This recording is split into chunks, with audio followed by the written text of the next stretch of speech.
parler de mon voyage à l'OL quand je suis allée visiter Claire. C'est ça, c'était pour lui rendre visite en premier. Oui, c'est ça. À l'été 96, je suis allée. Et puis, ce qui est particulier, c'est que c'est d'autres amis franco-américains qui m'ont amené là, en automobile. On est parti du Maine, je pense que j'avais pris des vacances au Maine, puis ensuite, on était descendus ensemble. Alors, c'est Rose et René qui sont dans les photos qu'on voit ici, celle-là, alors ici. Et ils sont avec Claire, donc les deux, le couple et Claire se sont rencontrés, donc des gens du Maine, de Lewiston, Auburn, et puis Claire de l'OL. Et ça, c'est toute leur famille, en fait, avec leur fille Anne et les enfants d'Anne ici. Donc, c'est à l'occasion de ce voyage-là que j'avais fait les photos dont on a parlé aussi. Et puis, là, il y a les photos de ce voyage-là. Ça, c'est toutes les photos de ce voyage-là.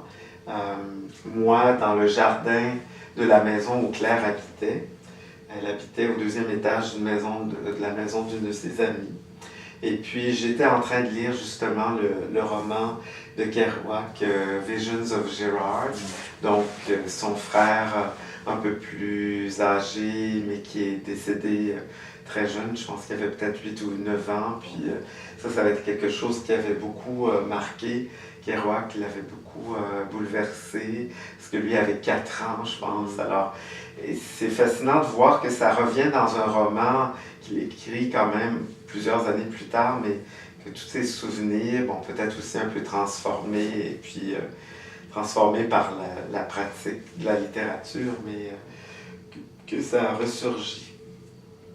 Alors, j'avais écrit aussi dans mon journal quelques lignes à propos de cette journée-là. Je pourrais aller les chercher puis relire ça.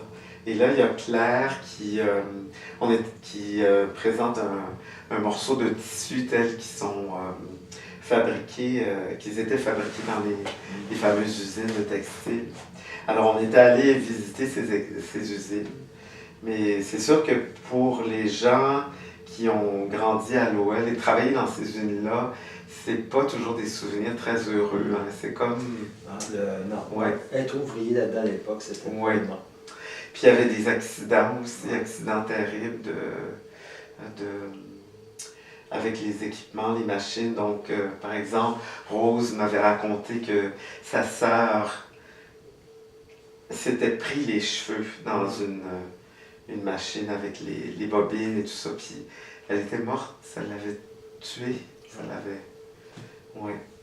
Alors ça, c'est bien triste aussi.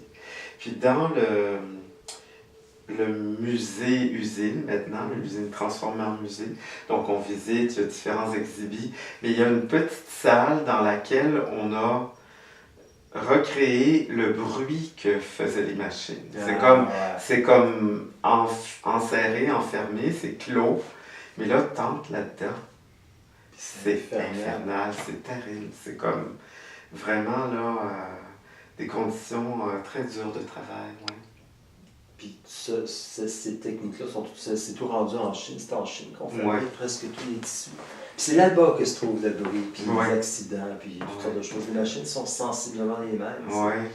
Les contrôles sont électroniques, mais les accidents arrivent quand même.